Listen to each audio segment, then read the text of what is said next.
Hey, I'm Pops. Yeah, Tulsa King season three. I did a brief video on episode one and two, and I even kind of left some of the spoilers at the end of episode two, just because I thought they were pretty intense. Robert Patrick's character is the villain in season three.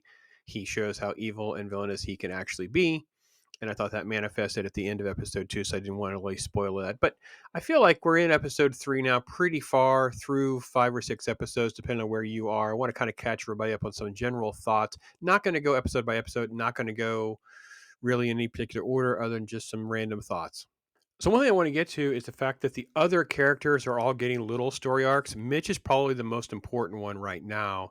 He and this relationship with his former girlfriend, lover, have kind of manifested again. It's been the gateway to bringing the bourbon industry, this bourbon deal, to Dwight's forefront, make it the center and the focus of all of season three. It's put him in the crosshairs with Robert Patrick's Dunmire. I think it's great to see more Garrett Hedlund. I think he's probably one of the highlights of the entire show outside of Stallone. And it was one of the things that kind of got lost, definitely in the season two for sure. And at times, even in season one, he was like kind of put on the shelf. He's very, very talented. Really didn't know he could sing, didn't know that his charisma and stuff still just comes through. Very underrated here. It's okay. I will say that there's an episode or a moment where Clea they just go on like a road trip, and then suddenly they're drinking, and she takes control of the car. They're doing donuts. They're going to. It was all just goofy, silly, nonsensical stuff that kind of just it just sidetracks the momentum of the show. It's not that I don't have it as sort of like out of the realm of these characters and what they would do or believe. It's the fact that it kind of messes up the flow and the focus of the show and the characters themselves. But overall, I am happy to see him and his character get a lot more screen time. All right, and one thing that is not particularly great with seeing more of the side characters, and Goody, of course, is there in the center. He's really kind of like he just pops in, pops out. We have no idea how Goody's rolling. All he's never really advising Dwight. He's sort of supposed to be like the concierge, but he's never around. Tyson functions more as that, even though he's still an immature kind of twit, to be honest. So in this episode three, they go following the guy. They're not following any of the rules, not following anything of the instructions. They end up in a like tracking down Dunmire's kid to like a bingo scam. And again, these this happens multiple times. They go off script, they don't follow the rules, they go do something, puts them in harm's way. They do another thing where he ends up with a stripper, and it actually was all a setup and a scam. It puts all things at risk. Obviously, the bourbon gets stolen. So the problem I have is the characters are still kind of stuck in various places that don't make sense. Like Tyson should be further along, but his story arc is that he's still so immature. He has to figure out how to grow up a bit between Dwight and as a surrogate dad, and then he ultimately comes to head. Probably the best part of the entire season for Tyson's character is he kind of turns to his dad, who reveals he had some problems with the law, a criminal background, and some persuasion. Doesn't get into it. Talks about overcoming that, not backpedaling into anything other than how to move forward in a mature way. So I liked all that. Some of the other characters I think are fine. Bodhi and this girl, she's okay. I don't dislike most of these things. It's just the fact that they this randomly will insert a side adventure with these characters, and it's always birthed out of something that they're stupid, something that they will do that's irresponsible. They defy the instructions or the rules, and I love the fact that Frank Grillo, who's Bevilacqua, he's the Kansas City Don, kind of calls them out on being a bunch of misfits, not following the rules. Obviously, they're kind of mocked and berated behind the scenes with the New York team, and I'm like, there's a lot of truth to that. Like, to be perfectly honest, like if you can't get on anything that follows the overall game plan, then you kind of put the whole family at risk. And that kind of is still not like catch up. So in the last episode, the most recent episode, I think it was five, you kind of get more of like the family stuff's coming to a head, like family, family, family. And I think that the problem is Dwight wants it both ways. He wants family, family, family, but he also is keeping under wraps the fact that this is crazy Fed story arc and they don't really know what's going on. And he speaks in like ambiguous terms about some sort of vision that he has.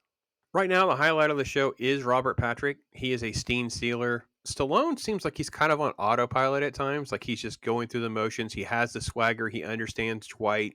It all feels okay. But Robert Patrick is just a great nonsense, moonshine, crazy southerner in bed with other mafioso Dixie, so it's really done well. And it does create the great kind of tension for a show because you need a good villain. So the one thing about the show that I'm struggling with is that Dwight himself is getting increasingly selfish, narcissistic, power hungry. He tries to have it both ways. Then, of course, he's entertaining this whole thing with the feds, basically being a puppet with Kevin Pollak's character dragging him off to meet with this bomb maker. And I don't understand the character that went to jail for 25 years is going to roll over with the feds the way he is. Like, he actually should have the leverage over the guy who basically admitted that it's like a covert operation. The feds are not sanctioning this. And I feel like that will still be the out by the end of the season. He may even end up with a bomb and actually use it on Dunmire. I won't be shocked if that's the direction they go. But I feel like the character isn't evolving in what the logical through line would be. And I don't know why they're not building in checks along the way from the other characters, like, hey boss, blah blah blah, hey boss, blah blah blah, because they're unorthodox, because they are not mafioso yes men. That it would make more sense that he would even be a better boss by being humbled and guided by the normies that are around him. Instead, that's not what's happening. I have this vision. He keeps saying all these crazy things that contradict the fact that he basically is running a bunch of legitimate businesses, and he can just kind of pull away, very much Godfather Part 2. Like, you could just lean into these legitimate businesses, and I don't understand why he can't get all that navigated. Like, it's making less and less sense as we go along, and the whole role of the show is constantly being interrupted by the Fed guy, and it makes no sense, to the point where the writers kind of wrote themselves into a corner when Frank Grillo's Bevilacqua is figuring it out, and the feds just go pick him up. And then for all of episode 6, we just ignore it. Like, he's just in a room somewhere, hey, let me out. And they're all going around, hey, where's Bill? Where's Bill? Where's Bill? And I'm like, okay, this is going to figure something out. I don't totally know how to navigate all that. Like, it's sort of like an interesting element, but overall they have a whole lot of things stuck on the wall to figure out. So all in all, I think, look, Tulsa King is still one of the better shows. It's not as good as season 1. It has ups and downs. Like, it's definitely as though they have too much free reign and not enough focus, but they don't necessarily muddle or drop the ball. They don't betray characters or do anything completely crazy. There are character moments along the way that are great. Bigfoot is fantastic in every scene that he's in. He can sculpt. He has ice sculpture scene. He accidentally, haha, quote unquote, takes care of like the inspector, and it creates another little problem. Which, by the way, shouldn't have been that big a deal. I like the fact that it played out that way. Overall, I'm in to win it. I like it. I think it's going to be great. Good to see it go on for season 4. I believe they already got a push ahead to season 4 for sure.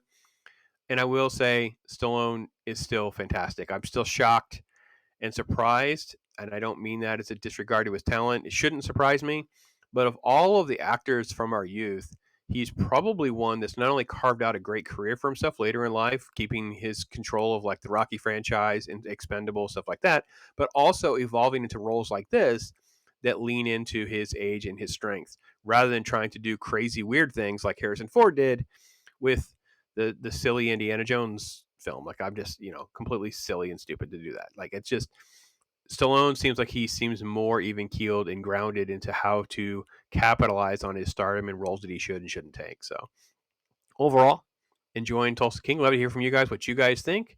Thanks for watching, everybody. I am Pops.